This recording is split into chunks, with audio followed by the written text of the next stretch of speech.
ಹೇಮಾವತಿ ಆಣೆಕಟ್ಟಿನ ತಡೆಗೋಡೆ ಏರಿಕೆಯನ್ನ ಖಂಡಿಸಿ ಮಂಡ್ಯ ಜಿಲ್ಲೆಯ ರೈತರು ಪ್ರತಿಭಟನೆ ನಡೆಸಿದ್ದಾರೆ. ಮಂಡ್ಯ ಜಿಲ್ಲೆಯ ಕೆಆರ್ಪೇಟೆ ತಾಲೂಕಿನ ಮಂದಗೆರೆ ಬಳಿಯ ಆಣೆಕಟ್ಟಿನ ತಡೆಗೋಡೆ ಏರಿಕೆ ಕಾಮಗಾರಿಗೆ ಸುತ್ತಮುತ್ತಲಿನ ಗ್ರಾಮಗಳ ರೈತರು ವಿರೋಧ ವ್ಯಕ್ತಪಡಿಸಿದ್ದಾರೆ.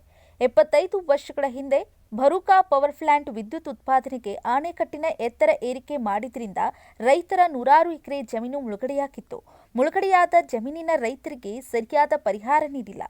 ಈಗ ಮತ್ತೆ ತಡೆಗೋಡೆ ಏರಿಕೆ ಮಾಡಿದ್ರೆ ಮತ್ತಷ್ಟು ರೈತರ ಜಮೀನು ಮುಳುಗಡೆಯಾಗ್ತದೆ. ಮೊದಲು ಮುಳುಗಡೆಯಾದ ಹಳೆಯ ಜಮೀನಿಗೆ ಪರಿಹಾರ ನೀಡಿ ಅಂತ ರೈತರು ಆಗ್ರಹಿಸಿದ್ದಾರೆ. 5 ಕಿಲೋಮೀಟರ್ ಬಳಸಬೇಕು. ಮೇನ್ ರೋಡ್ ಇದೆ, ಅದು ರೋಡಲ್ಲಿ 1.5 ಕಿಲೋಮೀಟರ್ ರೋಡ್ ಫುಲ್ ಸಬ್ಬರ್ಜ್ ಆಗುತ್ತೆ. ನೀರಿಂದಲ್ಲ ರೋಡೇ ಬ್ಲಾಕ್ ಆಗಿ ಹೋಗುತ್ತೆ.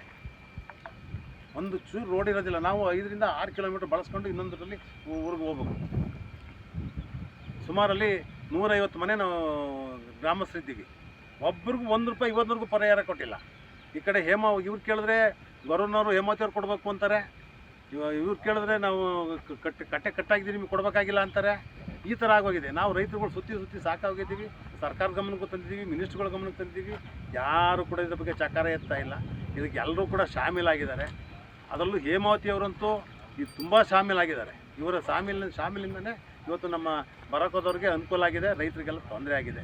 ಮೊದಲು ಇದನ್ನು ಅಷ್ಟೇ, ಆ ಕೆನಾಲ್ ಏನಿದೆ ಕಾಣಿಸ್ತಾ ಇದೆಯೋ ಆ ಕೆನಾಲಿಂದ ಅವ್ರಿಗೆ ನೀರು ಕೊಡೋಂಗಿಲ್ಲ. ಅವ್ರು ಸಪ್ರೇಟ್ ಕೆನಾಲ್ ಮಾಡ್ಕೋಬೇಕು ದಯಮಾಡಿ.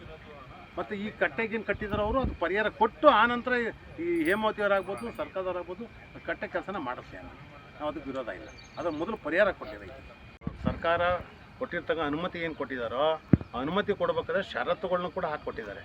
ಏನು ಷರತ್ತು ಅಂದರೆ 1.5 ಅಡಿ ಕಟ್ಟೆ ಏರಿಸ್ಬೇಕಾದ್ರೆ ಆ ಕಟ್ಟೆ ಏರಿಸಿದ್ರಿಂದ ಹಿನ್ನೀರಿನಿಂದ ಎಷ್ಟು ಮುಳುಗಡೆ ಆಗ್ತಾವೆ ಗ್ರಾಮಗಳು, ಎಷ್ಟು ಜಮೀನುಗಳು ಮುಳುಗಡೆ ಆಗ್ತಾವೋ ಅಷ್ಟು ಗ್ರಾಮಗಳಿಗೆ ಅಷ್ಟು ಜಮೀನುಗಳಿಗೆ ಪರಿಹಾರ ಕೊಟ್ಟು ನಂತರ ಕಟ್ಟೆ ಕಟ್ಟಿ ಅಂತ ಸರ್ಕಾರ ಅವ್ರಿಗೆ ಆದೇಶ ಕೊಟ್ಟಿದೆ.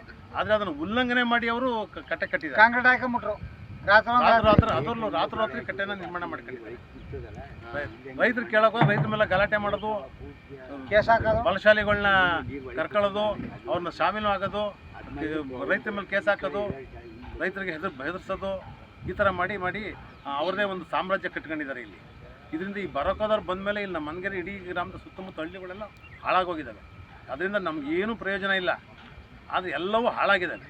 ಇಡೀ ರೈತರ ಕುಟುಂಬಗಳೇ ಎಲ್ಲ ಇವತ್ತು ಜಮೀನೆಲ್ಲ ಶೀತ ಹತ್ಕೊಂಡು ಎಲ್ಲರೂ ಬಿಟ್ಟು ಗ್ರಾಮನೇ ತೊರೆದು ಪಟ್ಟಣಕ್ಕೆ ಹೋಗ್ತಾ ಇದ್ದಾರೆ. ಇವತ್ತು ಆದಾಯಗಳು ಕಡಿಮೆ ಆಗಿದ್ದಾವೆ. ಜಮೀನುಗಳು ಯಾರು ತೊಗೊಳೋರಿಲ್ಲ. ಶೀತ ವಾಸ ಮಾಡೋಕ್ಕಾಗ್ತಾಯಿಲ್ಲ.